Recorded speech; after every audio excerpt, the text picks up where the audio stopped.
Ladies and gentlemen, this is Mumbo number 5. I mean, it's Mumbo number 48 if you want to put it in that way. But hey, welcome to the live taping for our episode number 48 of the One with the Films podcast. It's going to be heaps of fun. We're talking about Psycho, Alfred Hitchcock's Psycho. So yeah, if you're with us, get hyped. It's going to be awesome. All right, let me get my stuff set and I'll kick us off. Also, please forgive me. I'm sick right now, so I'm going to sound like shit. Hey there, friends, and welcome to One with the... You can never... Sorry. I was just going to hype you up. I'm like, you can never be, sound terrible. With that face? How could you have done this? That's not how that works. I have a face made for radio. I'm not going to be... This is a trap. It is. Like the M. Night Shyamalan movie. All right, let's go. Yep, let's do it. Hey there, friends, and welcome to One with the Films. Now, a wise man once said, we all enjoy, say, putting our toe into the cold water of fear. And that's an interesting turn of phrase from a man who made countless women afraid to shower on their own due to his masterful use of 78 shots within a 45-second time span, a skill in which I too am very well versed. And on the topic of those who don't shower, I have with me today your favorite unwashed white man, the ace with a thick base, the chewy to my Han, the cock to my hitch, the wonderful to my wicked, the only man I know who loves films just as much as me, but still refuses to watch them. Hitchcock said there's no terror in the anticipation of the bang, and no one's going to agree more than Mr. Movieman Opinions. So say g'day, you gay. What's going on?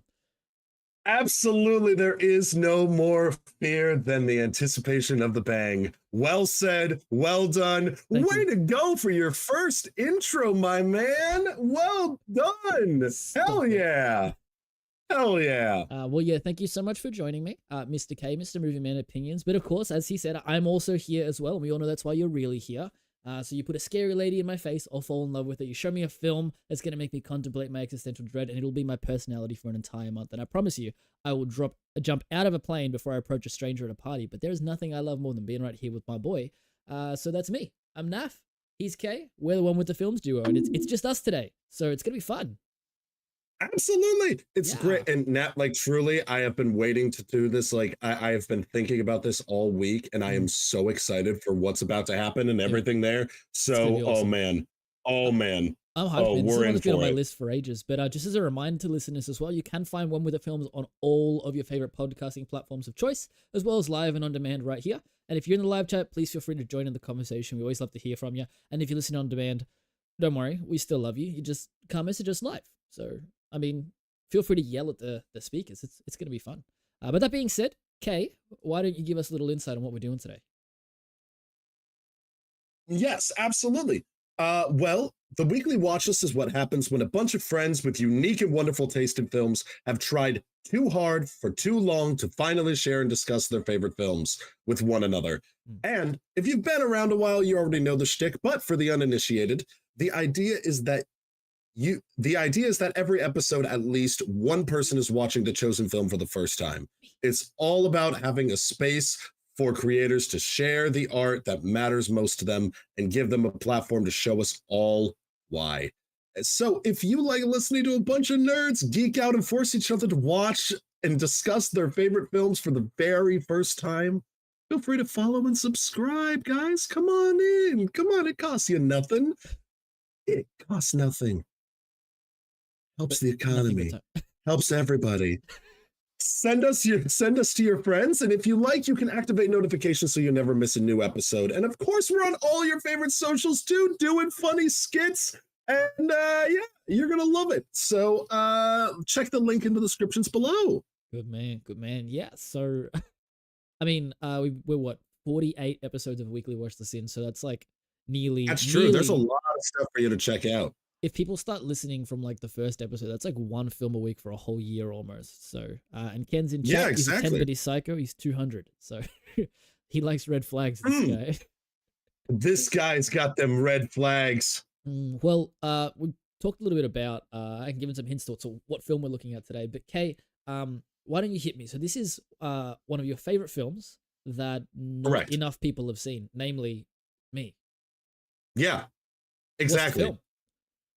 Well, my love, this film is 1960s Alfred Hitchcock masterpiece, Psycho.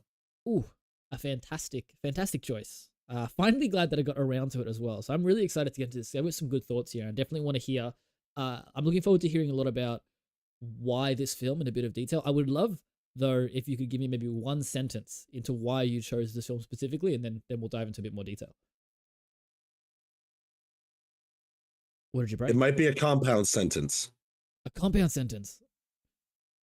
But while horror has never been more complex today,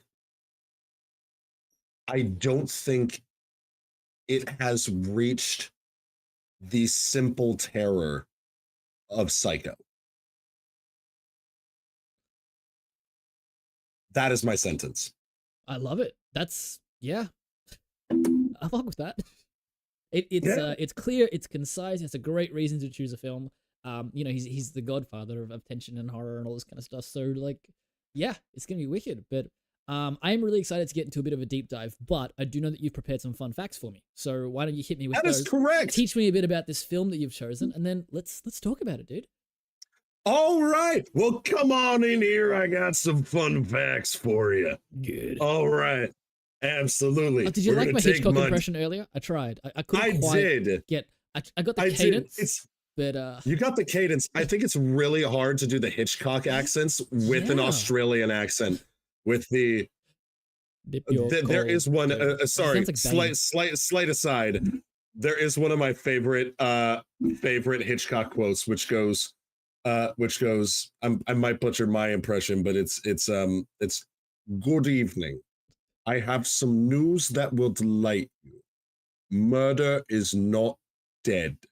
I do not refer to those splashed all over the front page. Those are in such bad taste. I refer to those exquisite murders which have a touch of the bizarre, which will be presented for your tittling delight immediately. Did you just rattle it off the top of your head? This is ingrained, bud. That's this your is special brand of autism, isn't it? This is like, I kid you not, Nev.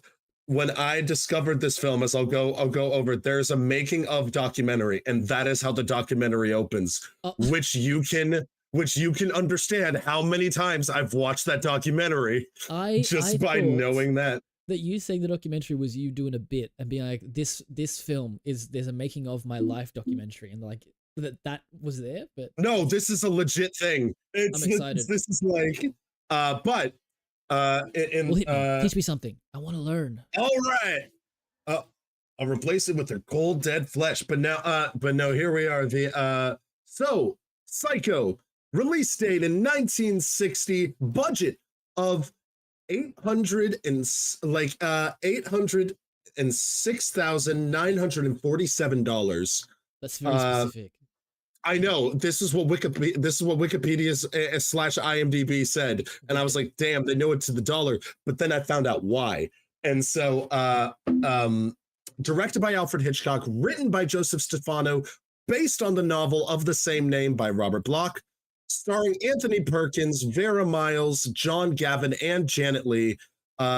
Certified fresh on Rotten Tomatoes with a critic score of 97% and an audience score of 95.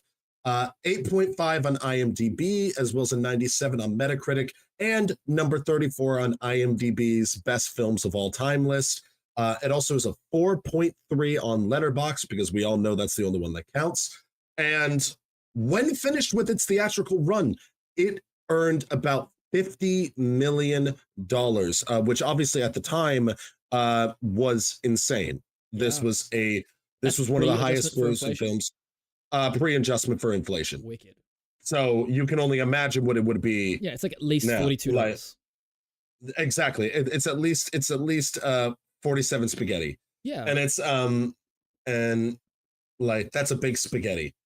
And now it was nominated for 4 Academy Awards, including Best Director and Supporting Actress for Janet Leigh, but it was not nominated for Best Picture. You'd be shocked to learn that this classic film should have never been made. Initially considered a departure for Hitchcock at the time, After the critical and financial success of his film North by Northwest, another film Knapp has yet to see and probably will be made too soon, Hitchcock's assistant discovered the book for Psycho and brought it to his attention after Paramount, the studio that he was obligated to make a picture for next, had already rejected the film separately. Okay. Basically, the book had come across the desk. They had rejected that thing, thinking it would not make a good film. They thought it was too gory, through all this stuff there. Yeah. But Hitchcock purchased the film rights himself and decided it was going to be his next picture. Fun fact adjacent to this, he also attempted to buy as many copies of the book to avoid people knowing the ending. Wow. And so, but after having multiple flops with Paramount, the studio heads were frustrated that Hitchcock appeared to be picking another flawed project for them to finance instead of something with a wider appeal like North by Northwest, which was made for MGM. Because of this, Hitchcock was not given his normal budget. However, Hitchcock opted to use his television crew for his television series, Alfred Hitchcock Presents, to make the film as cheaply and efficiently as possible. Wow. Paramount doubled down on their petty-ass approach and said, whoops, all our sound stages are booked up, despite the industry being in a bit of a slump at that time. Hitchcock said, bet, and I'll do you one better. I'll use Universal Pictures facilities and self-finance the movie if Paramount will distribute. Wow. This deal was reluctantly accepted. Sticking it to the man, I love it. And Hitchcock also waived his typical director's fee in lieu of basically, I'll get some of the release money. And the film continued to face uphill battles with the production board at that time, which would govern all of the various ratings and making sure things were above board, specifically with regards to the portrayal of implied sex in the beginning of the film and the nudity in the infamous shower scene. In addition, the twist involving Norman Bates was also caught some flack, but we won't reveal that to you just yet. Without getting bogged down in the details, Hitchcock put every bit of his reputation on the line for this film and managed to break new ground in the portrayal of violence and intimacy on screen. Some quick fun facts include chocolate syrup for blood, melons for sound, various mother corpses placed in Janet Leigh's dressing room to see which would be scariest, and the shower scene was done with, as Knapp said, 78 shots and 52 cuts. But one of the most interesting things was how this film did not have a traditional release scheme. It actually had a stunt release promotion, which Hitchcock encouraged any theater showing the film not to let anyone in the film after the film had started, because he was worried that that what happens in the shower scene happening in the middle of film would confuse audience members if they were to arrive after that scene, because the star would no longer be in the film. Yeah. And so he set up all of these different posters and all these different things, like pictures of Hitchcock himself with cheeky little things saying like no one would be allowed in after the film, not even the president of the United States, the owner of this theater, or the Queen of England, God bless her. And now, while theater owners were hesitant, audiences actually loved it. And because of that, they started seeing lines around the theater in anticipation for the next showing. People getting there on time. I love it. Exactly. And the film became stuff of legend and arguably Hitchcock's most iconic film to date. It is also considered the beginning of the slasher genre. Wow. And Hitchcock never worked for Paramount again. That was the end of their relationship. That was it. And the rest of his films, at least the next 4, were all released by Universal. Wicked. And now, do you have anything you want to add now? I mean, I have a question for you. So, you know how they have the set at Universal on the backlot? Correct. Is that where they actually filmed, or did they move the set there? The set did move around. The actual motel itself is not the original. I believe the actual motel, it's still based on the original plans and things like that, but it was actually built from, I believe, the sequel. that they Gotcha. made to this. Okay. Which, by the way, the sequel, apparently there's not one, but three sequels to What? Psycho, but it was So there all is made a after Psycho Hitchcock cinematic passed. universe. There is, and there's also a TV show that was made relatively recently that Olivia Cook is in. Huh. And it's so for your Me Earl and the Dying Girl fans, that's pretty cool. But the actual Psycho House, while it is not in its exact location, the Psycho House at Universal Studios is still the original from the film. There is 4 movies, and Anthony Perkins, Norman Bates, is in every single one. Like the last and one he came out in directed the last 1990. 2. The last one he directed, I believe. I'm looking at number 4 right now. That's directed by Mick Garris and Anthony. Or Perkins. maybe it was the third. Yeah, could be. What the hell? That's mental. I kind of want to watch them. I know, all, right? Just out of curiosity. I knew there was a Psycho 2. I did not know there were 3 more. I didn't know that there were 2 others. It has a 20% on Rotten Tomatoes, the Psycho 4, the beginning.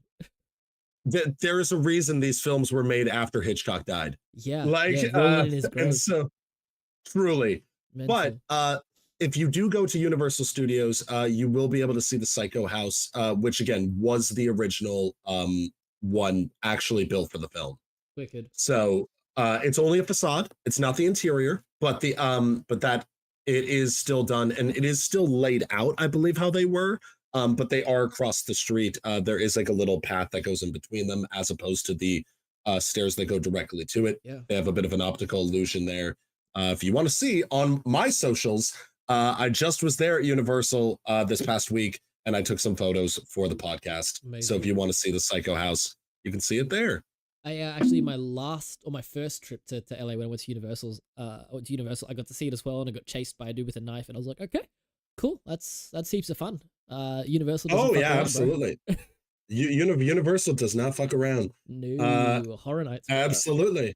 But Nath, do you want to talk about our spoiler policy before we get fully into the wonderful world of this film? Yeah, let's do it. So we aren't necessarily pushing through and dumping all the kinds of spoilers on all of this, but before we go any further, the conversations aren't spoiler free. Yeah, we're not necessarily doing a play-by-play, but we're talking about the film with the expectation that you've already seen it. It's always cool to go and watch the film and then check back and listen later. But even if you haven't seen the film, chances are we'll convince you to finally make that leap. That leap. And if you want to know what film to watch in advance so you can come in prepared next week, links are in the descriptions for all socials, so you can check us out there. And if you listen all the way till the end of today's episode, we'll be revealing the next film and the guests right here. So yeah, let's go. Absolutely. And now, before we get started fully, I wanted to ask you. Obviously, as you said, this is one of my favorite films. I saw this film, and I'll get into more of my first viewing. That is actually part of the first topic I want to bring up, because actually it is kind of a crazy story. And but actually transitions perfect for what we were just talking about. But with you, what did you know about this film? Was there stuff that you knew about it before going into your first viewing this past week?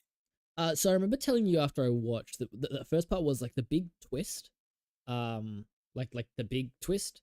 I called it, but I can't recall if it's something that I had known subconsciously just because of pop culture, osmosis throughout my 4 million years of being alive, or whether it was me actually just being good at picking twists. I couldn't tell. I don't remember, but I did sit there and I was like, I'm pretty sure this is what's going on, and I was like, oh yeah, cool, I got it. So that being said, the only things that I knew was obviously the iconic shower scene. So I came in expecting that, but beyond that, not much at all. And I definitely knew more about this going into it than I knew about like Rear Window before going into it, because this is his like, iconic film. Like this is you go, oh, Alfred Hitchcock. They go, oh, Psycho. Like that's the one. So yeah, but funnily enough, like yeah, I hadn't. Like there are certain classic films, because I watch a lot of like video essays and things like that, just watching people break down and talk about the details of things. But I do tend to avoid like content about things I haven't seen until I watch it. So even though Psycho is like iconic and I'm a big like YouTube nut, I've never gone and watched a breakdown of Psycho because I was like, I'm going to watch it one day. So yeah, I avoided most of the main stuff. So a lot of Hitchcock's use, which we'll talk about as well, of like misdirection, he took me for a ride. I was a bit like, oh, okay, that's where we're going, and I loved it. Mm-hmm. But I know that you have a very special connection to this film, particularly like how you came to it for the first time. So why don't you tell me a little bit about that? Absolutely. So, so Psycho has a big legacy with me.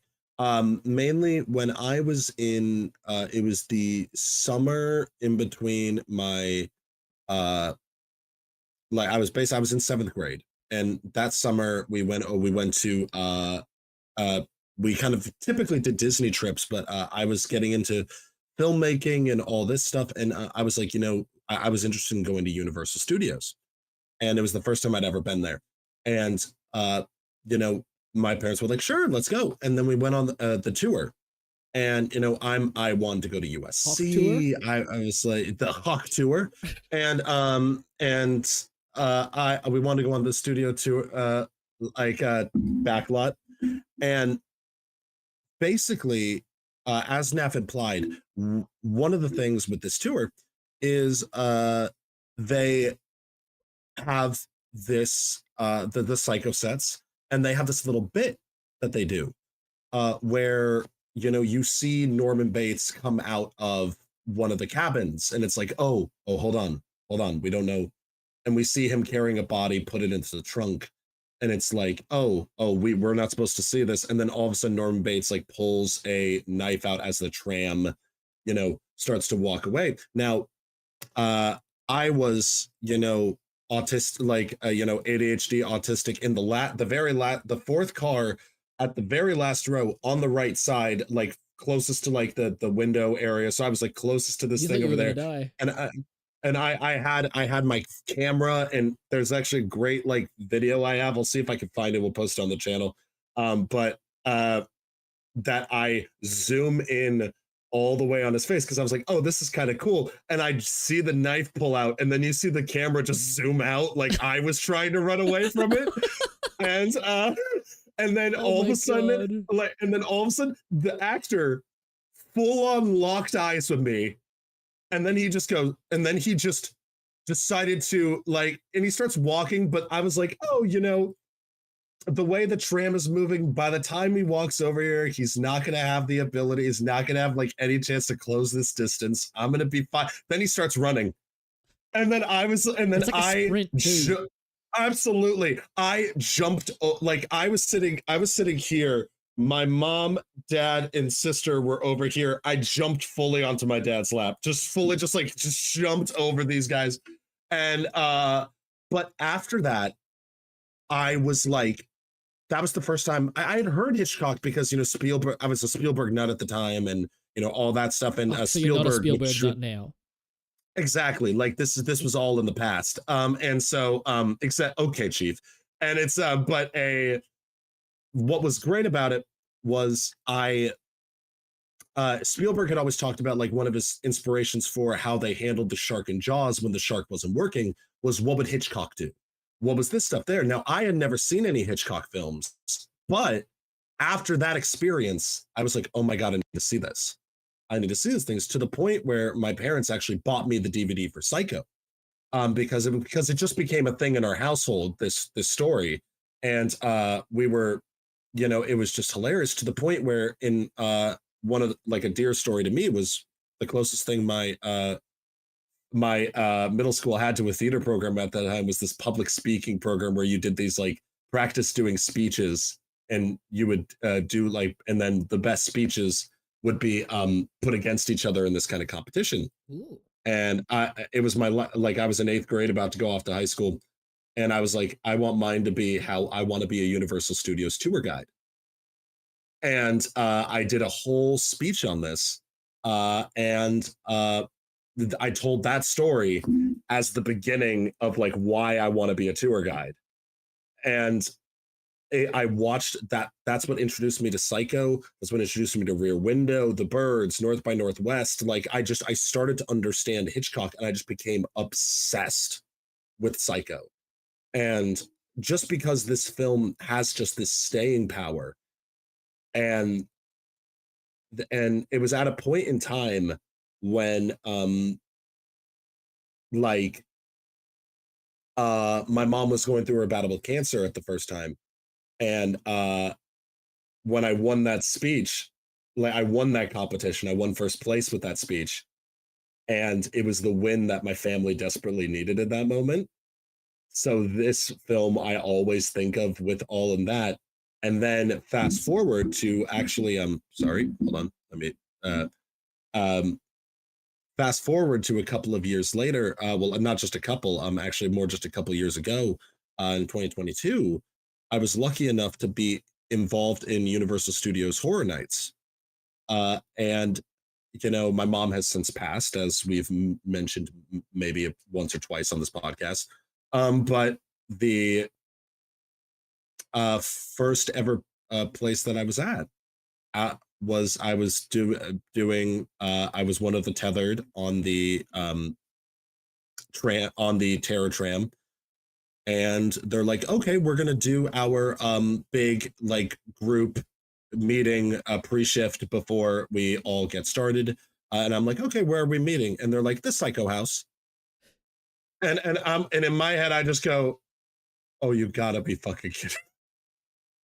And so I a lot of incredible beautiful memories have been created because of this film. And so I told you that one of the things I want to talk about was that it and beyond that, and I'll stop monologuing in a second. What I think is so fascinating about this film is the uphill battle it had to face. And like many of Hitchcock's films, while he was arguably the most prolific director at this time, um, somehow he was still like there was still a battle with him, like with the studios. And you know, you see it with Paramount, you see it with them being like, come on, man. We know better But than you. he's exactly, and he saw something in this story, and this, like, nothing like this was being done. Now there is argument that there was a film called Peeping Tom, which was released the same year, a couple of months earlier, but it wasn't as critically widely received. It wasn't as popular with the audiences, and so it kind of is technically the first slasher is Peeping Tom, but because it didn't have as much of a wider appeal and is more of kind of a not a cult classic, but it's kind of more of like a Criterion cult classic sort of thing. Yep. Psycho was the thing that made the biggest splash. And I find it very interesting that Hitchcock was actually very conscious of the fact of the gore, and that's why he actually chose to make the film in black and white. Was because he felt that if it was in color, it would actually be too gory. And so he wanted to avoid that. Was what's the word? Remastered with color as well. Like, can you watch Psycho in I color? don't think so. I don't think so. Yeah. Like because it was an artist, I think because it was an artistic, partly an artistic choice. Yeah, gotcha. And kind of how there's like no Schindler's List in color, you know, like speaking of which, did you see, not necessarily the same thing, but I saw this the other day on Instagram, that Furiosa's getting a black and chrome cut as well, just like Mad Max Fury Road. It's coming back in I don't get it. I don't get it. Why? I don't. I like not like I told you this before. I don't get this film was released in color. Let's release it again in black and white.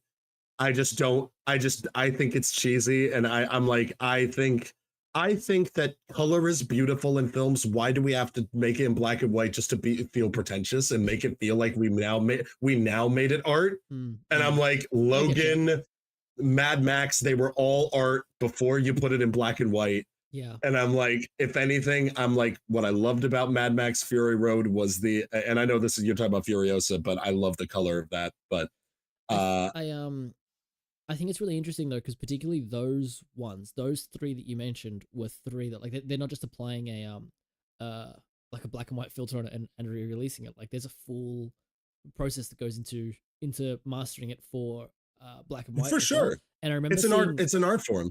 Seeing Mad Max Fury Road in black and white the first time, I was like, oh yeah, this is really cool. Particularly like the night scenes, because they did a lot of like day for night stuff, and that works incredibly well in black and white.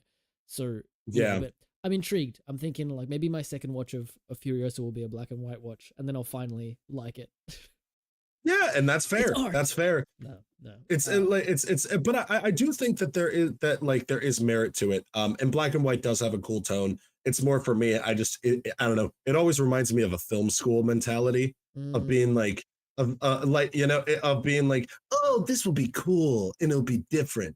And Yeah. it's like, but anyway, back to this film. Well, Kenny actually mentioned in chat as well that they did actually remaster Psycho in color. So that is the thing. That's interesting. Fucking assholes. Like this film is perfect. Leave it how it is. Like, why do we have to put things in color? I think that like particularly the color in this film, similar to what we were talking about like last week with Singing in the Rain, and you guys can check that episode out on the channel as well. But it's interesting that the color itself sets the tone for the film, and the tone in particular was something that stood out to you as wanting to talk about. And I'd love to talk on this a little bit as well, and then hear your points too, because I think that please, I want to know. You go. Yeah, go ahead. Oh, well, okay. Well, I'll set you up for this because it's true. Because I had a lot of questions with you. Well, especially with regards to this story. I know when I watched it the first time, there was a lot of stuff that some stuff that I think you already knew or suspected that I did not. But I am very curious as to your relationship with this film, and just sort of the like, can you tell me about your experience with the story? Yeah, absolutely I can. And Chase has just joined us in chat as well. Hey, Chase. But I think that the thing that stood out the most to me, also kind of does tie into the tone a little bit, is, excuse me, just how many misdirections are within the film. It's like slapping you back and forth and back and forth. It reminds me of, have you seen that video of Damien Chazelle directing the scene in La La Land between Ryan playing the piano and Emma dancing? Yeah. Like tap and the camera moves and tap and camera moves. That's what it feels like. It's kind of like, whoa, hold on, what? And I love that it picks up so slowly. For a minute, as it opened up, I thought, is this boyfriend? Is he the guy? Like, I don't know. Like, maybe they go there together and then he does. Like, I have no idea. So I wasn't certain. And I thought maybe it's him. And then we get on the road. I also had no idea that like she steals money and runs away. Right, yeah, that's the premise of the film. Yeah, I just thought that she just was going to a hotel. Like, I don't know. I have no idea. But that is really interesting. It's like the MacGuffin, but it doesn't come back in like a fantastic way. It's like, so, like, what about the money? I don't know. It's gone. It's like, yeah. Oh, the swamp. Yeah. Like, it's like this. These were crimes of passion, not profit. Yeah, exactly. It's like, oh, like the driving factor for the film, like the inciting incident, isn't resolved. And you kind of, in the end, you're like, sir? Yeah.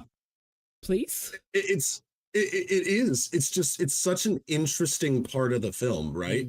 And I think that one of the things that I found really interesting at the start was the use of the cop that wakes her up on the side of the road.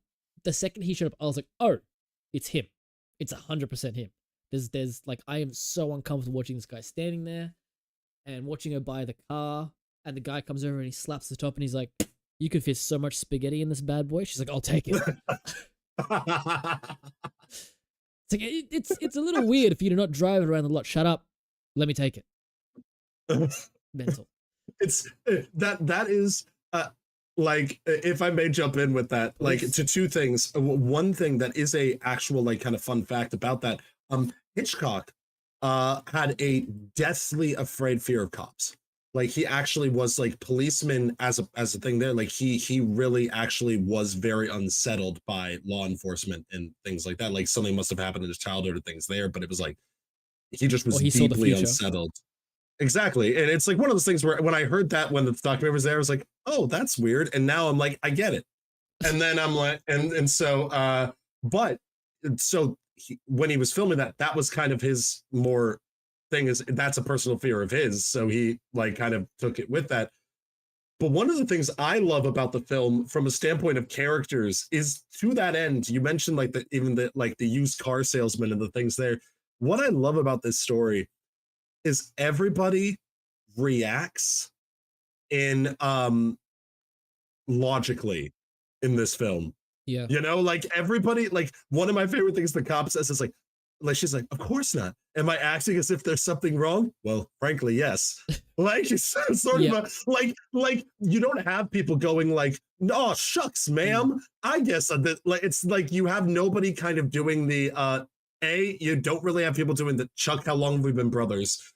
But you don't have people doing the sort of like you don't have people questioning the like you don't have people going and just doing dumb shit for the sake of dumb shit. Yeah. People make very logical decisions. Like even for like, you know, Janet Leigh's character, like Marion, she makes these decisions because she's not a criminal.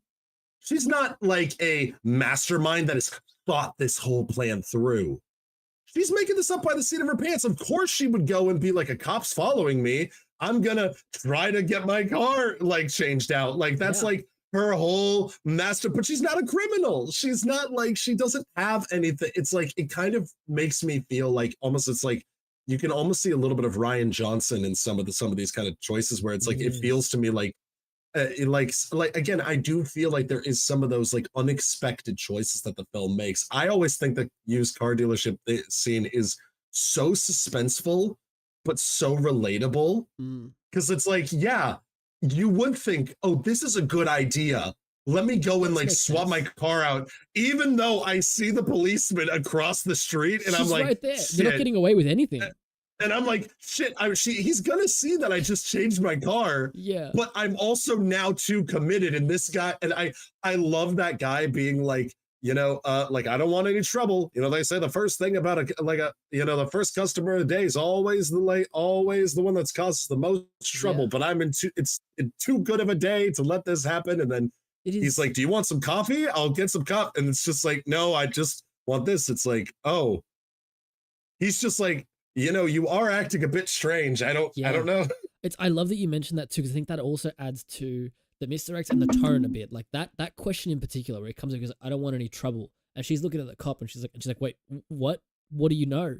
And he's like, no, just first customer of the day is trouble, and you're the first customer. And you're like, oh, like there's so much of that.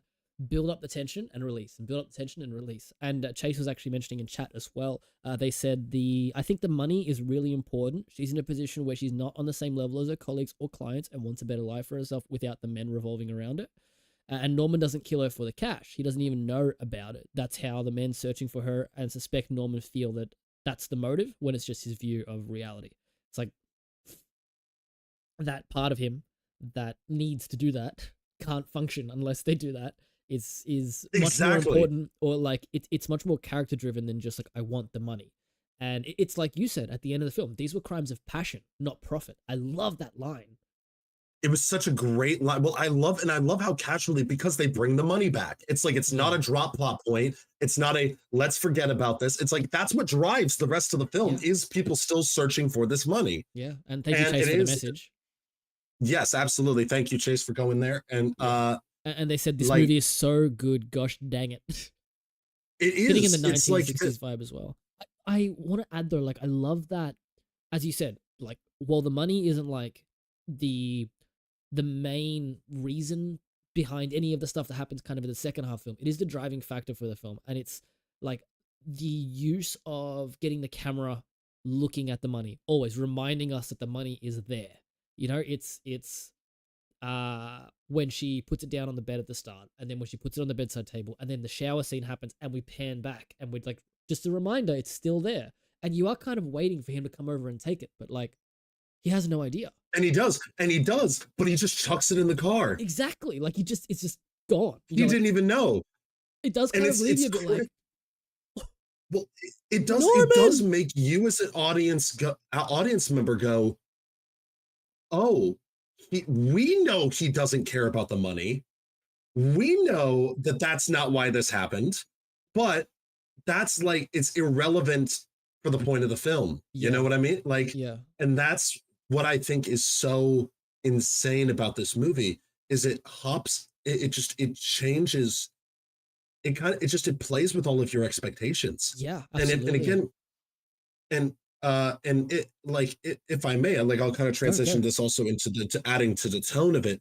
This is what I realized when I always thought that I was like, oh, I don't know if I like horror, I don't know if I do this, but then I remember like when I was into this kind of stuff when I was younger, I was like, I did like horror, scary stuff like that. I did love suspense, I did love tension, and I think for Psycho, for me, Psycho defines a lot of things that I think are quintessential, especially to the slasher, like, Halloween, Friday the 13th, kind of that style of horror. Mm, Especially, I think Psycho, it wasn't the one that started it necessarily, but it really ushered in especially again when you consider the time frame of when this movie came out and being one of the first to do this.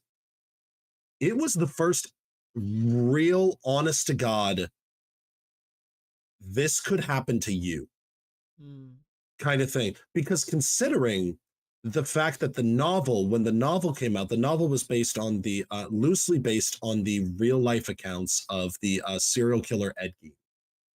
Which, if you guys are a fan of the Morbid podcast, a couple months ago they put out a 3-part episode breaking down that case.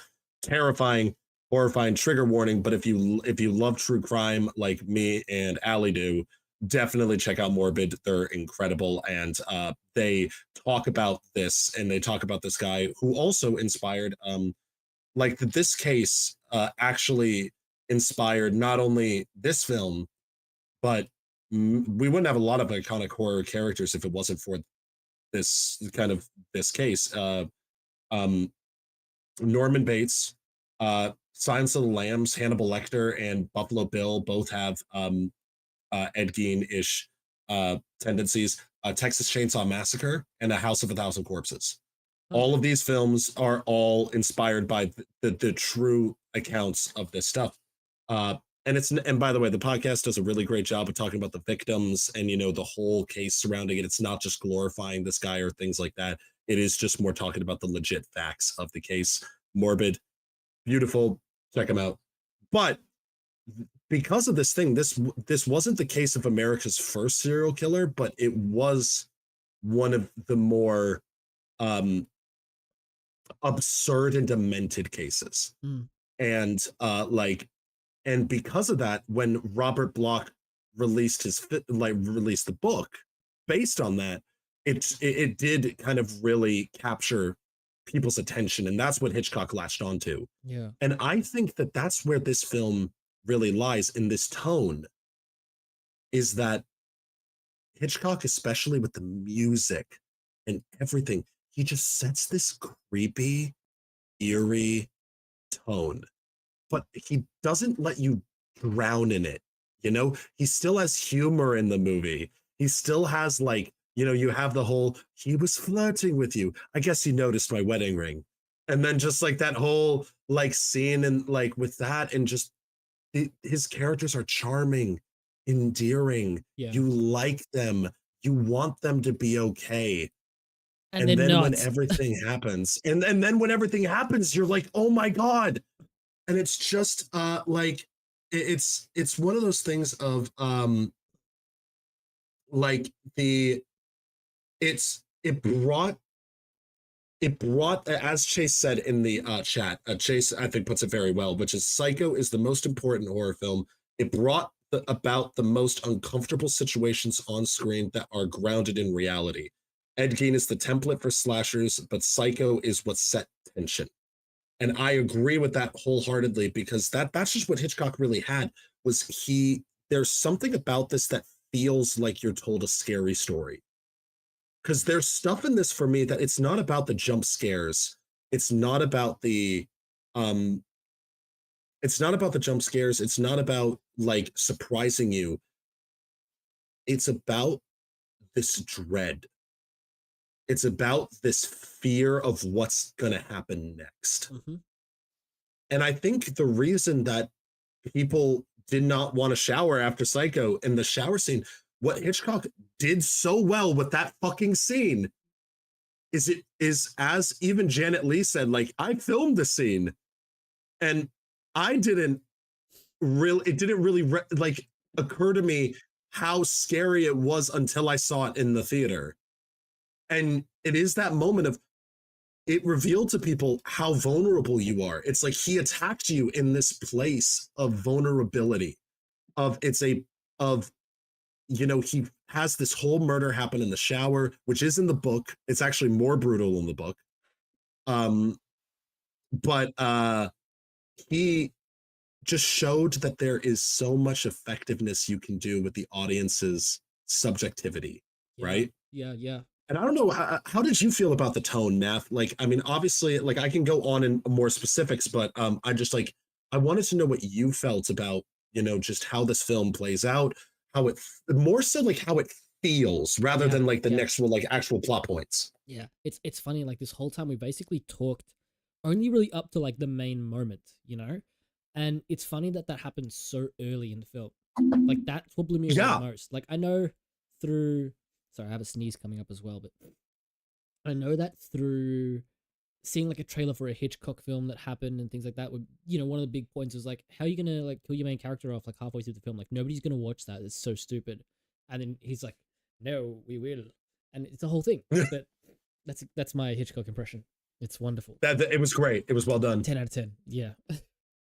But I did find it really interesting that yeah, like that's a thing, and you don't like that doesn't happen anymore. Like it's a bit of a, hey, let's get attached to this person, and they're gone, and you are swapping to like a completely different POV. Like Yeah. it's essentially what's happening. Like you're in a different character's mindset, and you have to then connect with those characters again. And like at the start, I thought the detective that was following like the private investigator, I was like, this dude's like sleazy. I don't like him. But there was something to connect with him still, that when things started going down, I was like, yeah, that sucks. Like that sucks. Well, um and if I may jump in, and I'm curious if you felt the same way, what I find so interesting about this film is there's even a part of you that when you get to scenes like that, I love that they introduce the private investigator, like again, midway through the film. This guy is a new character that they introduced sort of in the like on the brink of the third act. And it's like, and they're like, you actually again, you start off being like, okay, who the fuck is this guy? But then like I love his line about like, she's here, like maybe not in this house, but she's in this town.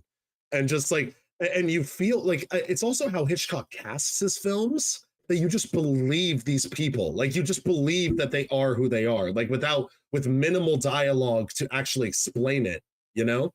yeah. Like, and so but the my favorite thing is that even the sister, you hear about her in the beginning and you think, oh, that's just a detail. And then she comes into the film Yeah. later on, and it's like, I love Excuse how me? yeah, exactly. And but what I think was so interesting about the scene where the private investigator goes, and this is where the question comes in. I promise I'm getting to a question. And it's but it's when the private investigator gets to Norman Bates's house. I find that to be such an interesting scene because there's a part of you that almost in a hell or high water way doesn't know if you want Norman to get away with it or get caught. Mm, And you're like, it's kind because you're kind of like, I'm on the side of the private investigator. Like, I want him to discover this, but also I feel for Norman's like anxiety and like I feel for that panic. mhm. And it's like, I don't know, did you have that kind Well, of reaction to it? I think that the other thing that the film does really well is that when it's like when Norman stumbles across the body later, his reaction isn't like in and clean and out. Like your first thought is it's probably him. He was acting a little creepy. He was watching, and then you get to the seat, and it's like it can't be. Like there's a different person, and his reaction is just not of someone who knew what was going on. And I think that the end of the film explains it really well. It's like the son was cleaning up after the mother. He felt that was his duty. It's like, Yeah. whoa. Uh-huh. And so to that point, it is a bit like he's protecting his mummy, you know? Yeah. Like he just wants that. He just wants everything to be okay. He doesn't want mummy to get into trouble, And it's like, it's heartbreaking a little bit, because especially after you hear like how she sort of treated him, it's like with whatever is going on in his psyche, it at its core is a kid trying to protect a parent. Um, Yeah, yeah. to whatever understanding he has of what's actually going on there, you know? And so I thought that element was brilliantly executed. Was Well, and it's something. Oh yeah, go ahead. I'm sorry, I just interrupted you finishing there. that, just like you do feel that exactly what you said, that at the start he kind of comes in and he's like, "Hey, so you're being a little sus right now. What's going on?" "Oh, yep, that's her handwriting." You're a bit like, why am I worried that he's gonna get caught? Like, why? Yeah, yeah. That doesn't make any sense to me. Because at the end, I'm like, I want him to get caught. I liked her. I don't like him. But there is a little Like part he, of like yeah, huh, that's interesting. yeah. It's like, that's what Hitchcock just does so well. Is for some reason you're looking at this and you're just left with, as an audience member, going, "Oh, but I don't want him. I don't want him to get, like." There's a part of you that's, and I think you hit it. There's a part of you that's worried he's going to get caught. Yeah. Not that you don't, but like you don't know why. You don't know, because it's in complete contrast to the scene that they follow that up with, when it's him, like him, the sister, and the like Sam. Because then I'm like, with those characters, I want them to figure it out. Yeah. Yeah. It's like, I don't know how. It's just that they do that switch, but it's like there's also, but that is like, for me, one of the big things with this film, and I do want to talk, like, go transition into the visual storytelling of it all with this, but one thing I wanted to also ask you about is, because one of the big things for me tone wise when I watched this the first time was, you watch the scene of, well, I guess there are two scenes I wanted to touch on briefly. One was actually before the shower scene. It's the parlor scene where they're sitting there and he makes her a sandwich and they're just having awkward conversation. And then I it like just, taxidermy, yeah, pretty well, it's like, girl. well, wait, well, it's like you feel that, you feel his sort of, yeah, his sort of thing there. And Anthony Perkins, how he did not get an Oscar nomination is obscene to me. Oh, Like, I think it's just people didn't appreciate it. people Like, still don't. Like, horror still doesn't. Like, one of the best films I saw last year was Talk to Me. And like, that had brilliant performances, brilliant visual effects, brilliant score, brilliant direction. Like, and nothing, you know, it's never I gonna mean, be up there. Hereditary, all of those, like, Yeah. And it's I think Chase puts it really well as well. They said that you feel bad because he's not a bad or evil person. There's just something wrong with him, and you can empathize with what he's been through and was unable to get over. And I think that I was also realizing, as you were talking about that scene, that as he's giving her a little bit of information as to what's going on in his life, she's kind of prodding the mother. You know, she's prodding the mother, being like, yeah, of "Well, why course. does she kind of have that control of you? Like, why can't you go and live your life?" And it's like, I feel like almost maybe she comes out a little bit as a protector in that moment. It'd be like, "Hey, fuck off, yeah." Like, Yeah, she loves me. You know, it's more like her going, "I love him. I know better than you," and it kind of is what potentially prompts the mother to come out and go, "I need to take care of business here because this yeah. person sees something I don't, and I need to protect my kid. So I need to get rid of it." It's it's meant to. It's brilliant. It's brilliant. Yeah, And and I'm it's only like, just it is realizing that now, a week after watching the movie, and now talking about it. well, see, and this is the thing, Hitchcock, this is why I'm also like, I think that a lot of this film, people, I think that understandably, because it's in black and white, because it's such a classic, there are people that I think will not give this film like a watch, Oh, because they they can don't watch it in think it's color. very well, exactly. Well, but like the thing is, I think there's a lot of people that will think, oh, this film's dated, it's not scary, it's not this, like, it's like, oh, it was scary for the time, you know. I'm like, this film is so modern, like, with what it tackles, how complex it is, you know what I Yeah, mean? Like, I it's think it more, was. No, you finish your point. Sorry. well, yeah, yeah, no worries. It's just like little brief things. I think that sometimes we overcomplicate Ooh, horror a little. yeah, Like, I think that because A24 being the brilliance that they are, there is a thing with, oh, horror needs to be a bit metaphorical. We need to yeah, have some stuff in it that people just don't understand and they need to get. And I'm like, this film was made Chop, like a chop, TV baby. movie. Yeah. This film was made literally like a TV movie for its time. And it's still better than a lot of films today. Like, it's like, it has just this twist in later on. It's so simple that it's so frightening. Like, it captures something. It feels like you are in that motel. Yeah. It captures the feeling of what we've all been to that motel on a drive. We've all been to those things there. I mean, we And stayed at like 5 of them. So I'm uh, surprised we you didn't think get that murdered. wasn't you think that wasn't going through my head the entire time we were Hold that there? thought, hold Like that this. There we go. Sorry, TikTok does a thing where it thinks that we're not live when we are, and it brings all this music up, and it kind of like plays you off. Zane made a joke about it last time, but Oh, I'll just make a note of that timestamp so I can remove that. yep. I made a little thing there, and then are you writing that down in the notes? Yeah. So Perfect. so yeah, you were saying of like how you feel like you're in the hotel. We were saying we stayed at a bunch of them, and I'm surprised we didn't get murdered, or that like peephole Absolutely. shower videos didn't pop out somewhere. Well, I mean, if you check out Except- TikTok, they kind of did. They did. Well, like inspired by true events, and Precisely. but it great work on the editing on that one, by the way. Thank you. It's Thank you. still My one best of my work. favorites. I loved it. Cinematography as But well. I'm happy with how it came up. Oh, Make me you very got the look. self-conscious of You my got the side whole profile. vibe. Well, I mean, I understand, but like your you. eyelashes were on point. Eyelashes were, but I like- have the weirdest nose. I had a doctor the other day poking it, being like, "It's underpronounced. That's why you can't breathe out of it. We need to do a nose job. Give me $15,000." And I was like, God damn, a doctor continued to like make you feel self-conscious about your nose. the doctor did it first, and then watching the videos as I was editing, I was like, "He's right. My nose is weird. It is squishy. It is small." I mean, I understand. I got a big schnoz too, but it's like, but then again, You like need someone to it match kind of that goes 5 with. head.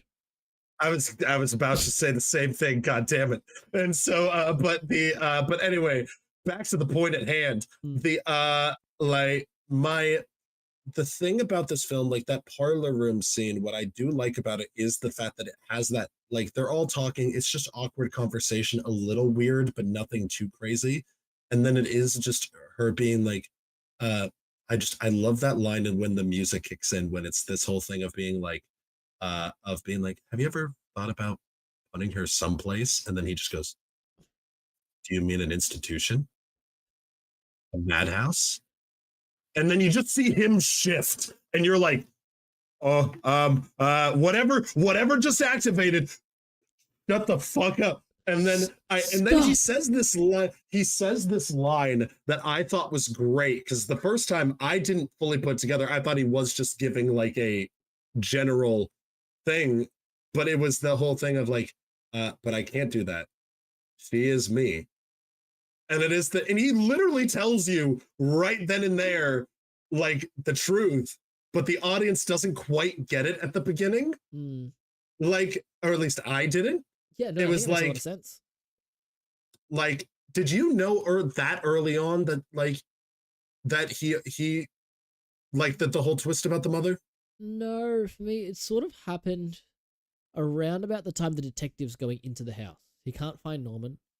He goes upstairs, and he's like checking out the house, and it's the hiding of the face, that top-down John Wick 4 execution shot. Yeah, I was like, Mr. Hitchcock, revolutionary for its time. So good. And also, like, it reminded me of there's a shot like that was used in X that came out a few years ago. I think I told you about this, where she's swimming in the water. Oh, with the crocodile. Yeah. And the crocodile just starts coming towards her. That's it. And there's no like anything happening there. The crocodile is just coming towards her, and then she's swimming back to the surface, and you can see the crocodile is faster than she is, and it's just kind of like, but yeah, that moment of him just looking around and just seeing that fast-paced movement come out like this. It is terrifying. I like it so much more than, the experience of like, I don't like horror generally, though I have learned that what I don't like is gore. Like, I can't. Yes, it agreed. makes me like, it's like a visceral reaction. Like, I can't. Like, I see lots of blood, lots of realistic things on screen. It just, I can't deal with it. It's so difficult. But the tension and the way that it makes me feel, I like. There was a film that did it really well Yes. with the discomfort, and it was Ari Aster's what was it? Beau's like Odyssey, or the last film that he did. Bo was afraid. Beau was Afraid, that one. Like, I was saying, you are making me feel the way this like agoraphobic person feels, and that is special. I was like, that is mental. Ari Aster does have a Hitchcockian flair to him, like very much a like. Yep, it's and I think that it is just there is something about that. And then speaking of that, like visually, obviously you talked about like the stairway and all of that. I wanted to ask you, do you like have more specific like visual storytelling and tension and all that? Do you have more specific things that you wanted to touch on? Well, it was one thing that I remembered that he did in Rear Window as well. And I saw it in this film and I was like, yes, icon. And it's not that we kind of talked about already, because it is these sort of little like Chekhov guns moments where the camera's coming in on something. And I remember Rear Window opened with like, hey, look at this. This is the photo he took before he broke his legs. And this is where he sleeps. And this is where this happens. And look, voila, it just sets the tone so well in camera. And this film does the same thing. As we said, obviously, like down to having the like that close-up shot of the eye looking through the peephole that I tried to emulate, like down to the letter. Like I think I've actually got it here. Hold on. Where is it? Oh yeah. One sec. So I grabbed this cardboard box.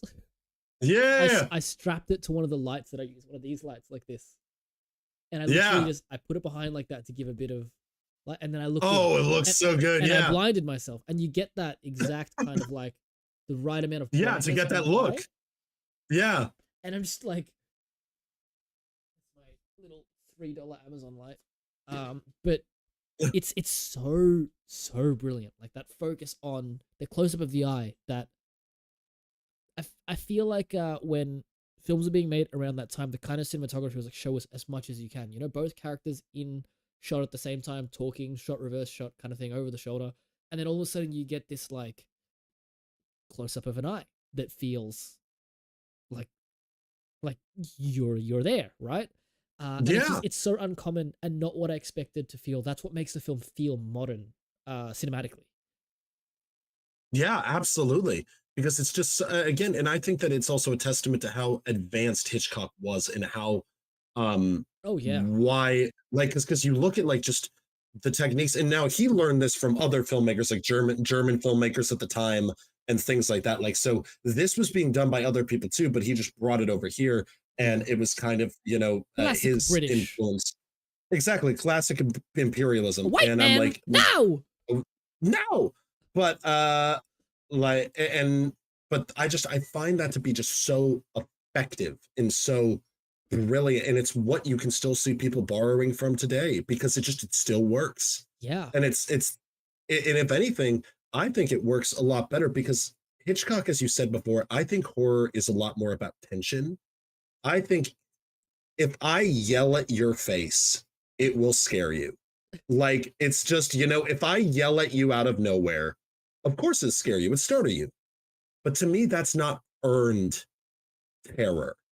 You know what I mean? That's a quick scare. I think that's a little bit of a cheap scare. Yeah. Because there's just a physiological response that humans have to that. It's a self-preservation thing. But it doesn't stay with you.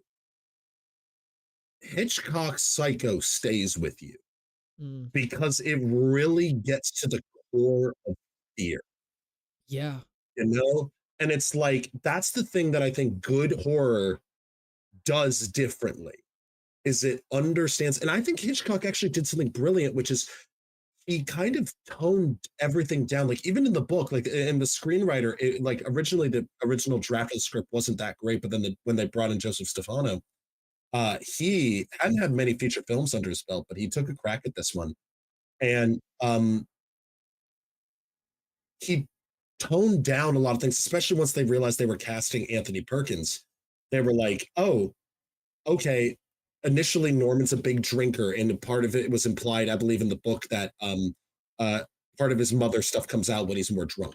Mm. And it's like, but he was like, let's tone that down. Let this stuff and make it more subtle. Yeah. And it's like, and so They they make him took out like all a the baby, connection with, essentially.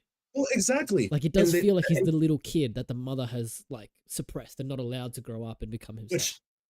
And I think that because there's other stuff that they cut out, like him kind of having this more addiction to like pornography and stuff like that. And I think by replacing it and having it with this more voyeur idea, because that is almost a young kid being like, oh, like I'm trying to peek in on the neighbor kind of thing, like that immature, I know this is wrong, but I also like can't help myself kind of thing. And I think that that's what unnerves you, is because there is a childlike nature to it, you know, a little bit. There is a innocence to that is like terrifying. And there is a just feeling to that. And then follow that up with what happens in the very end, which at the time was very, very revolutionary. Like when they were thinking about you know, uh psychological phenomena. Yeah. And you know, like when you consider the time frame, there wasn't a ton of conversations on this stuff going around. Yeah. And I thought it was really interesting how like I think most of the other things on like visual storytelling and tension we've kind of discussed throughout tone anyway. So, and I'm interested to hear a little bit more about like the ending from you too. But I was gonna say that I love how as the film wraps up, it almost ends like a whodunit. Like it's the detective who is sitting there going, here's all the things that happened. And it's interesting watching him lay it all out piece by piece, so that like you end up in a place where you sort of understand, but then also it's a product of the times too. So it's a little bit like, oh, I don't really know what's happening there. You know what I mean? Yeah. Yeah. It's like, yeah, like with that, like I think the film boils down to, with my first experience with this film, I thought it was one of those things where I was like, okay, I've always heard like I always thought that there was, you know, I always heard about Norman Bates as the villain. But I also know sometimes in horror films, it's more like, oh, within pop culture, we consider this person the villain, but really it's actually like, because the thing like Jason Voorhees in the, like, you know, in Friday the 13th, Yep. I think he doesn't even have like a hockey mask in that, well, or like he has a hockey mask in that one. But like, I think that there was like, it's like his mother is also the villain in that one. Like it's like weird stuff like that. I know in horror that's like, oh well, technically the villain is actually this person, and this person's just kind of remembered for it. Like, you know, and it's kind of like Hannibal Lecter's remembered from Silence of the Lambs, but Buffalo Bill is the serial killer in the movie. And it's like, oh really? It's like, yeah, like Hannibal, like I've not heard we'll of watch Buffalo it. Bill. So exactly, but it's like, so it's like, is Norman Bates just the more iconic of the characters, but really Mother is the one that's this? So that was what I thought, because when I saw Mother, you know, stab, you know, in the shower, I was like, oh, I thought Norman did that. All right, well, but I was like, I guess I'm wrong. Like maybe it's like, again, it's, and then when I saw that he was protecting her, I was like, oh, well, that makes sense. Okay, so he still is kind of this antagonist, but he's not really the villain. Like, you know, so he is kind of just, you know, like it's his mother. It's more of like a, I guess we just don't hear of the tag team. Yeah. And then I distinctly remember when I was watching this movie in my like like 8th grade bedroom, just watching this, and I remembered they got to the scene where they go to that detective, and it's this thing of going like well, I do think something's amiss, but it's not for the reason that you think. Yeah. Like, and he says, like, you know, you say your detective saw Norman Bates's mother. And I love how those two actors play that whole scene, because you see them be like, the fuck are you talking about? And then, but then he goes, one of my favorite lines and line delivers just, Norman Bates's mother has been dead and buried in Greenmore Cemetery for the past 10 years. Or like, however, been like, and it's like, I picked out the dress that like I helped Norman pick out the dress that she wore, periwinkle blue. And just that whole thing of him Takes being all like, the steam out of it in that moment. You're like, oh, wait, but how? what? Yeah, it's like Yeah, we're like all it there. We makes know, and his mum was so mean I to him. I distinctly remember the chills I got in that moment of being like, what? And at first I was like, well, something's wrong with that. Like probably like it was like some sort of like I just was so confused because I'm like, how? And then I love the scene. Uh and then I love because it's one of my favorite deliveries. And it made me wonder if this is one of the more underrated lines of the movie, because I wonder if this is the line that people always kind of quote the structure of this line in other things, but it's the, well, if that woman up there is Mrs. Bates, who's that buried in Greenlawn Cemetery? And it's just, and I'm like, there is something truly frightening about that line. Like, you have Is there, added another mystery 75% of the way into the film. There's a new thing that we need to understand now. Like, what? because that's the thing that just it comes out of left field in that moment and it just hits. Like obviously like you suspected as much at that time, but did it hit you still when that reveal happened? The part where he had the body. Not quite yet. Like not that part, but did the reveal of the Greenmore Cemetery, did that moment hit you as like a huh? Yeah, yeah, absolutely. Like for a minute, I was like, "All these guys in cahoots?" Like that's where my brain went first. I was like, "Sweetie, what have you done here?" Like, tell me, Like tell me, what are tell you me. cooking? Yeah, exactly. And so it definitely shocked me at the start, and then it kind of reiterated what I was already feeling around about that point, where I was like, I feel like this is like multiple people in one. Like that's what's happening. Yeah. And yeah, like so in that sense, it affirmed that feeling after the initial shock. And it was Oh at the yeah. point that down to that then obviously came again when he's like, "Mother, we have to get you out of here," and he's carrying her. And then when they turn the chair around, it was like this Well, sense of which like, we'll get to. That's the thing. That's the thing. So that scene, what I also love, and one of the things I think they do so well with building the tension, right, is when they send the sister up and they have that great line before Sam goes to start talking to Norman, and he goes that whole thing of if she like if you find anything, can you find your way back to town? And she's like, yeah, I think so. And he says, well, if you find anything, don't wait around to tell me.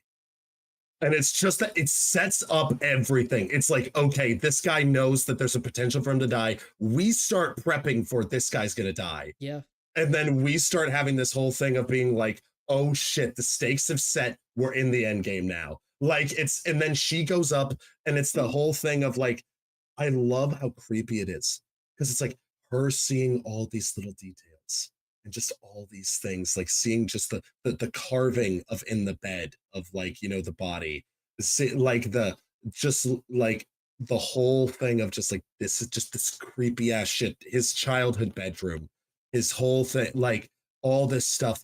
And then the minute Norman starts rushing up to go get Mother and to go have that, and then she sees the cellar, all the visual storytelling as he was saying, and then just gets in there.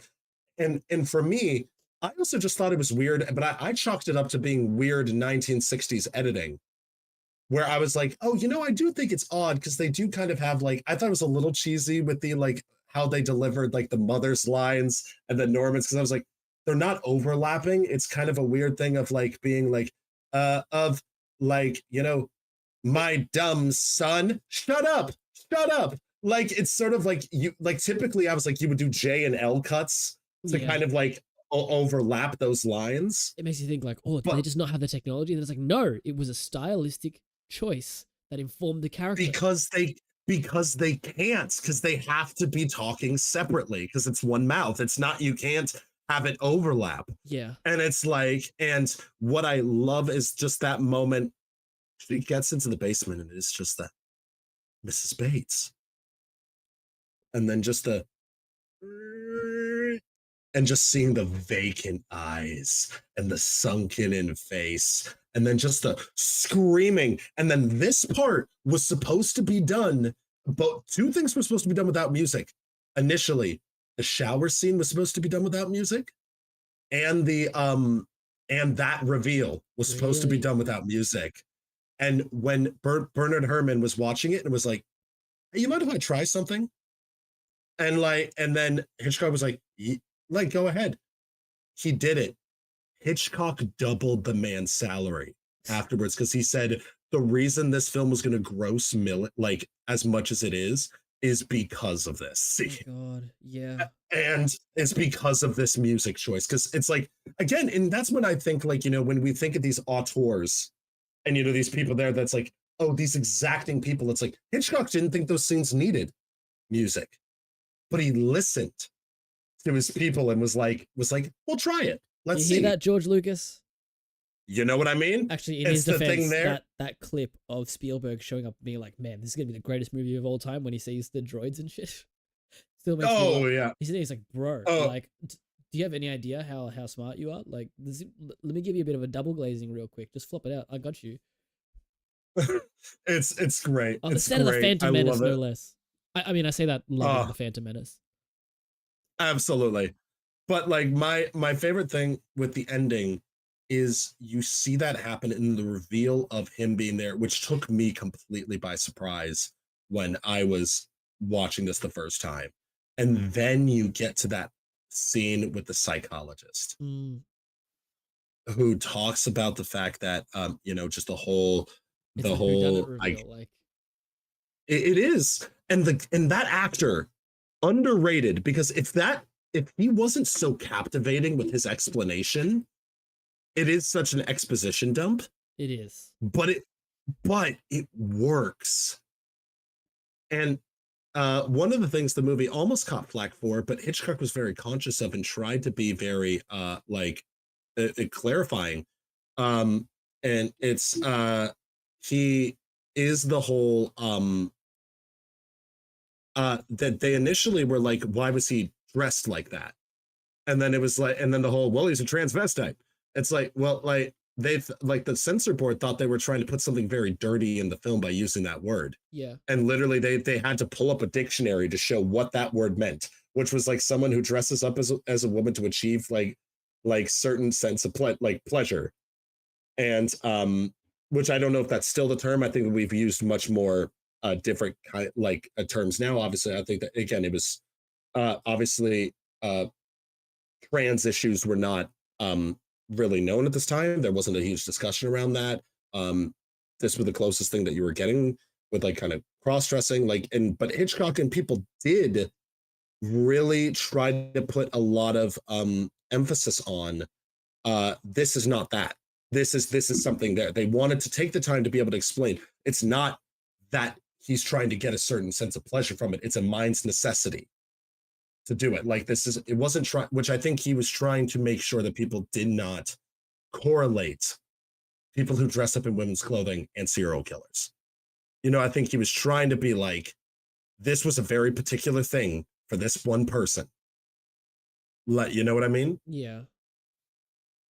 And it's it that whole scene, but I think it all comes down to that final monologue in the room with Norman Bates just sitting there. And it's still one of the creepiest scenes, just that whole thing of him just in his mind hearing Mother's voice saying, like, he was always bad. Like, and to think that he was going to try to get me to convince that I tell those people that I killed that girl, I killed the, like, I killed that policeman and those girls. No, I had to do it.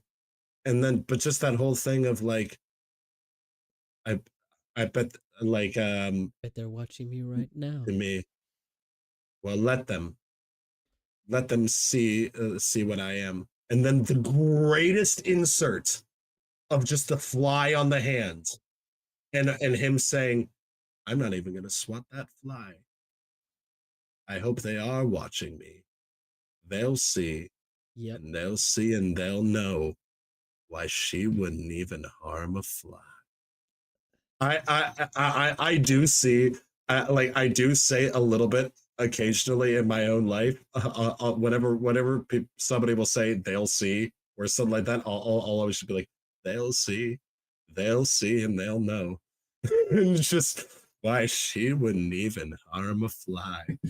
It's just and then that almost horrifying shot of the car being brought out of the mud and the music playing. Yeah. Just that, almost like the reality of this situation is going to just come full circle. But like, that was another scene. What's your thoughts on the whole thing? Yeah. Well, yeah. So the ending itself, that final shot was what I wanted to talk to as well, because I love that we just go back to it and it's only there for the credits. It's like, oh god, like they found it. I don't know what they're gonna see inside. And I also loved the fade, or the crossfade, when we have the skull of the mother, and we crossfade, and it's so long, and it's just in the background for such a long time. I thought that was a really, really nice touch. It's so deeply uncomfortable. Like it makes you feel so deeply scared. Yeah, like there isn't really a way to avoid that feeling. That it's a sense of like dread, and I think that it's tension and it's dread that this film kind of carries, and that's the weight that sticks with you. Well, and it makes you think, like it's just what and I guess going into our final thoughts on the film, and I am really curious to know, like, overall, given everything we've talked about, given everything that I'm curious to know your thoughts, but just I guess wrapping up just a couple little things. My feeling on the film is just that's why it works so well, is it really is seeing the delivery of that. I think it's just to put an emphasis in the world and in the idea of horror in the mind of this can happen to anybody, like, or this can be, it kind of gave a very feeling of I can see this happening.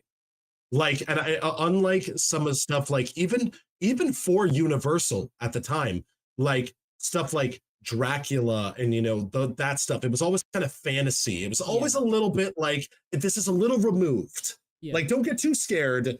This is not going to happen, sort of thing. Yeah, and there's no vampires here. Like, we good. Just don't go on a date with Armie Hammer. You'll be fine. Exactly. Well played. And but my thing was just that what I found was what this film did was, I think it startled people because it was one of the first ones to be like, this could happen. Yep. This could happen to any of us. And I think it brought that fear into an intimacy of the audience to an uncomfortable degree. Yeah. Like, and it's like, and I think that's why it has its staying power, is because still to this day, this could happen. And it's like, and it's terrifying. It's absolutely horrifying. Yeah, it is. And that's it.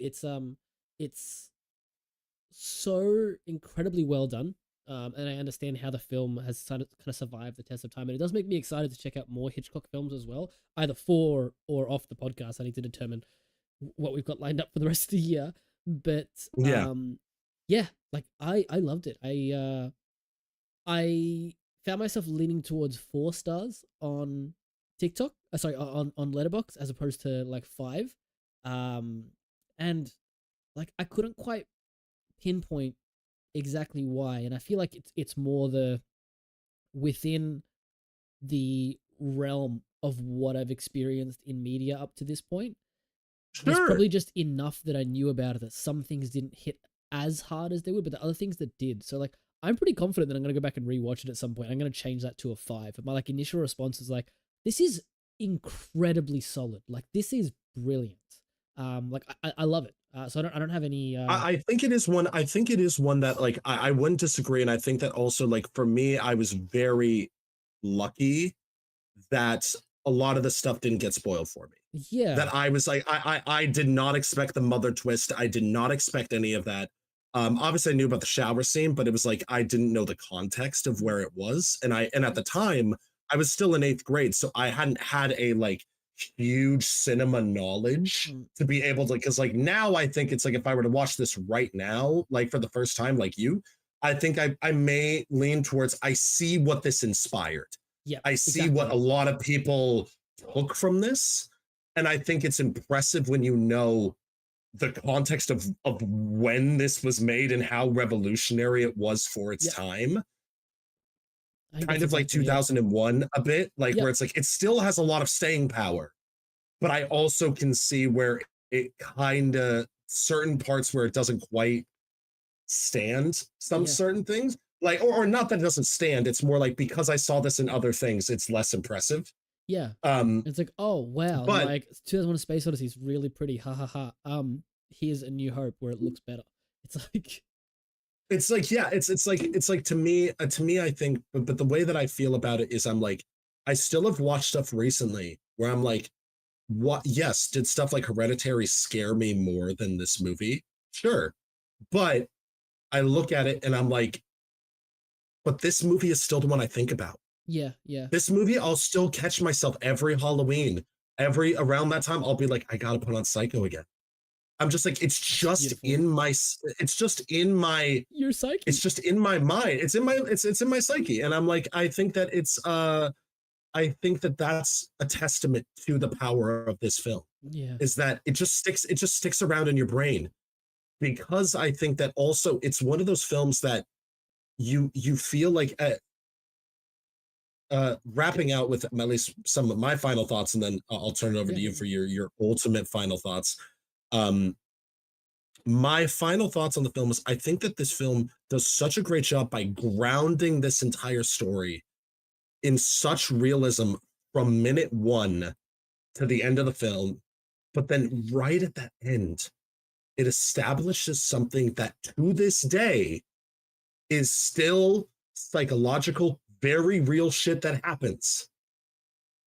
But it's still such a psychological phenomena that even the scientific communities don't quite understand it. mm, And it's still like, it's still the stuff of like, you know, the concept of insanity and like what are you morally culpable for, or like what are you actually culpable for when you have an insane mind, mm-hmm. you know, and what is this whole thing there and the debate there and the and I just I think it's a very philosophical psychological thing that I think when you end the film on that note, it leaves the audience going, just you have that dread Yeah, of the, there are just some people who that's their lot in life, ain't it?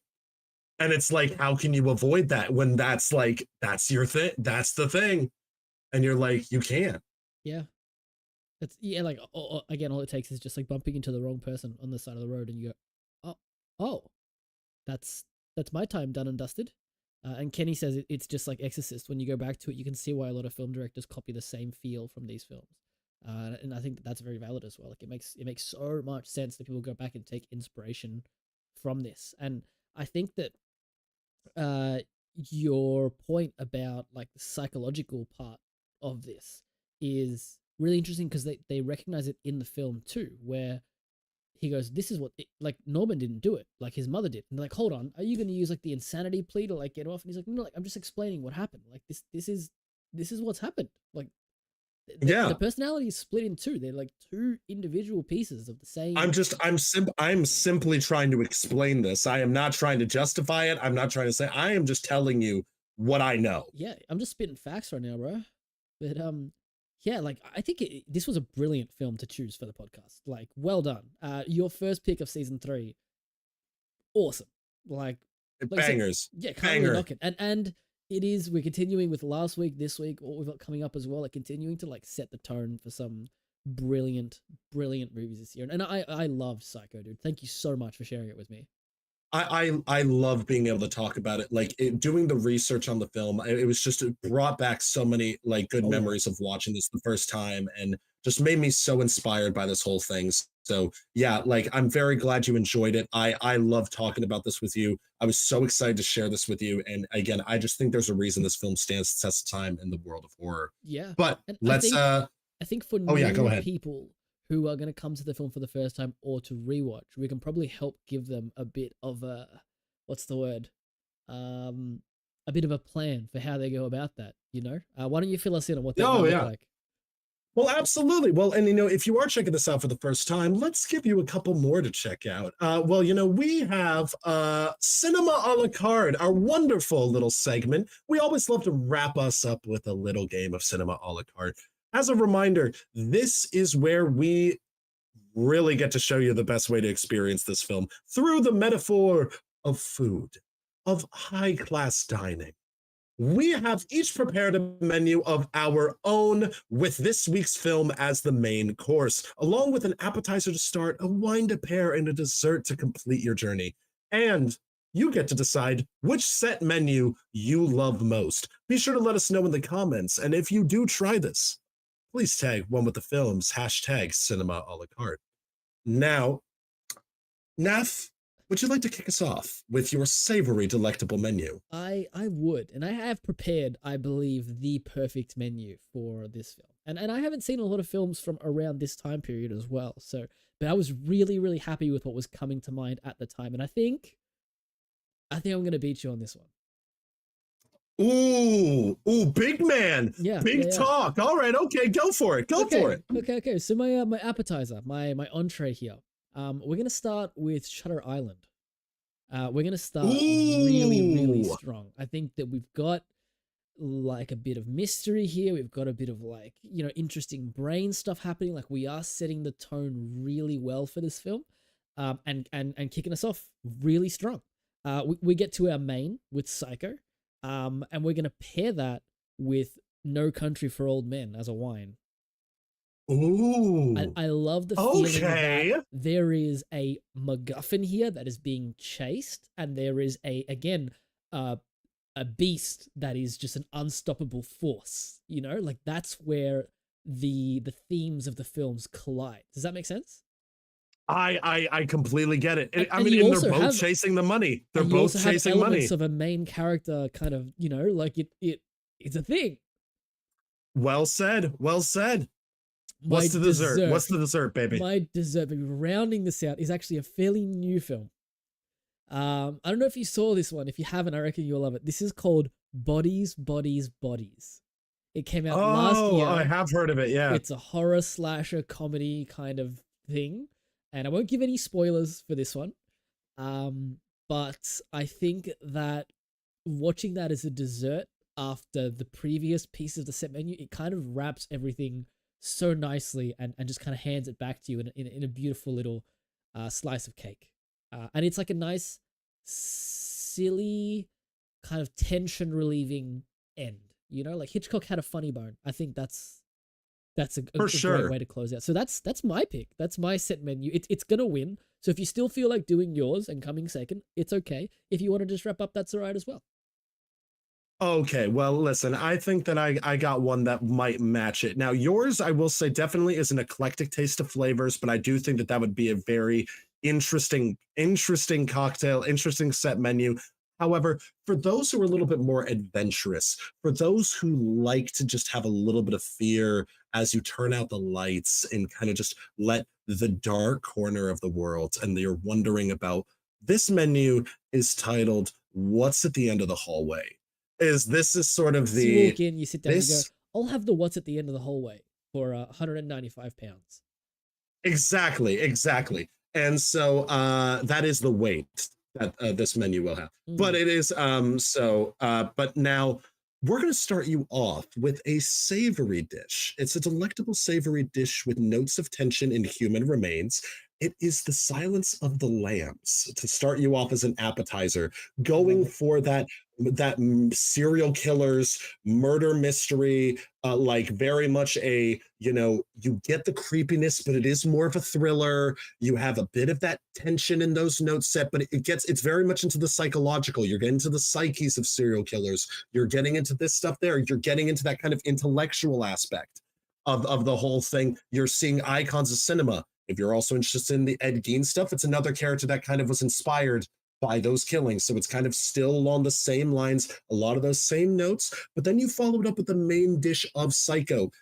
But then paired with that, this is going to be a longer wine, but it's something to sip on. This is going to be an aged Cabernet.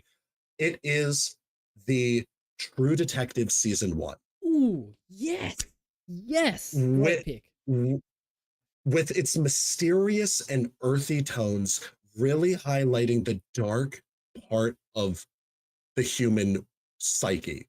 Very akin to just Mindhunter and things like that, like where very much if you have that feeling of unnerving, that kind of the dark parts of the human world that we don't really want to acknowledge. And I feel like that's a great wine to pair with sort of the ending of the movie, to be able to continue us on until sort of like them unpacking this course. And but then following it up at the very end for a dessert, Bring us home, for Daddy. something that's still, we're going to actually go with Hitchcock's follow-up to Psycho, Universal Pictures, The Birds. Because you want to still go for that Hitchcockian horror, but you want something that's going to be a little bit frightening, a little bit like terrifying, but also the kind of surreal, you like just a sort of the whole movie about this Avarian terror that is happening for no particular reason. And it's a bonkers follow-up that still leaves you in the hands of the master of suspense, haunting your psyche, making you afraid of things that you weren't afraid of before. And I think that there's something still so delightful about the movie, because you go, how can you make birds scary? And then he does it and you're like, damn, he did it. But it is that great cool down to those two things there, but it is just a wonderfully out of the box things there. So I think the what's at the end of the hallway, perfect menu for those who are on the a little bit more of the adventurous side and want to dive into not just what makes us tick, but what's the part of the human condition that we want to hide. I love it. I think that's brilliant, dude. I think they're fantastic choices. And it's funny, you mentioning True Detective, Fargo season 1 was on mine for a while. Like, as I was watching the film, like for my cinema a la carte, as I'm watching the film, as things come up, I just write down all the films I think about. Yeah, absolutely. And then in the end, I go, let's put this into a menu. And Fargo season 1 was on there, and I was like, this could be great. But then I thought, no, I want something more specific here. I love True Detective as a choice. And The Birds, I actually got to visit Bodega Bay when I was in NorCal, where I believe they filmed the brunt of that movie. Which is really cool. I was in a little restaurant, and the restaurant is like, yeah, Alfred Hitchcock ate lunch here, and like that's where he filmed the thing, and it's just there and there. I was like, oh, wild. It's great. It's a great film. I don't know if we'll do it for the podcast, but it's definitely a bonkers film to check out. It's awesome. I love The Birds. It's one of those films that I'm like, I forget about every once in a while, but then I remember and I'm like, that's a great movie. I had no idea that Alfred Hitchcock directed Birdemic. Birdemic. Alfred Hitchcock wishes he directed Birdemic. They're the same film, right? We are talking about the same thing. We are talking about the same one. That's going to be on my dessert for if we do The Birds. That I claim it now. That is the dessert to the Birds. Birdemic. No, but like, brilliant choices. And as we were saying, guys, if you're listening, like, let us know which set menu you prefer in the comments. If you're in chat, feel free to let us know now so I can send Kay a slap when he inevitably loses. But yeah, like if you, absolutely. Thank you so much for joining us today and listening. Once again, I'm Naf. You can find me at On Second Thought. Best places, links in the description to the link trees that kind of take you everywhere. But yeah, like not posting much on TikTok at the moment, more through the One with the Films page, which I'll get to as well. But Kay, where can people find you? Absolutely. You can find me at Movieman Opinions on TikTok, Instagram, and X as Movieman Opinion there. But also you can find me on whatever the Instagram one is. And so that's me, baby. I'm here. And obviously we're doing a lot for the podcast, so our personal channels are kind of taken up by that. But thank you guys for joining us. Yeah. You can find us at One with the Films on anywhere you get your podcast, as well as just on Instagram, Twitter. Check us out. We have a lot of fun reveals. We do a lot of great Photoshop stuff of everything there. If you want little glimpses into, like, if you want to know what I look like in a bra, you can find out on the on our Instagram. Yeah. And it's not an OnlyFans. It's not our only films. It's not our only but film. it's So yeah, final reminder, you can find all the links to all our individual pages in the description below. There's also a Google form you can fill out there as well. So if there's a specific creator or a specific film that you want to see on the podcast, let us know because we would love to check it out for you. And as Kay said, you can follow One With The Films on Instagram and TikTok and all your favorite podcasting platforms. But for now, as promised, you made it all the way to the end. Feast your eyes on the next film of the weekly watch list. We've got a special guest to introduce that for us. We'll see you guys next time.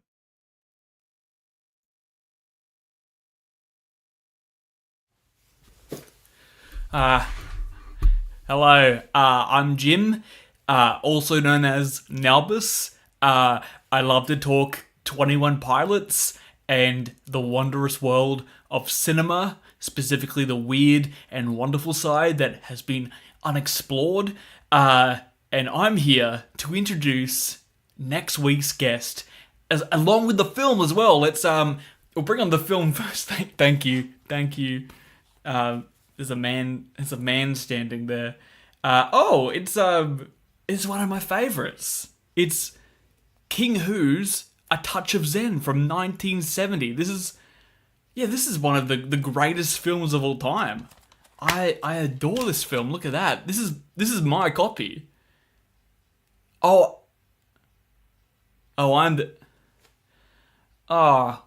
Pooh. It looks like I'm the guest.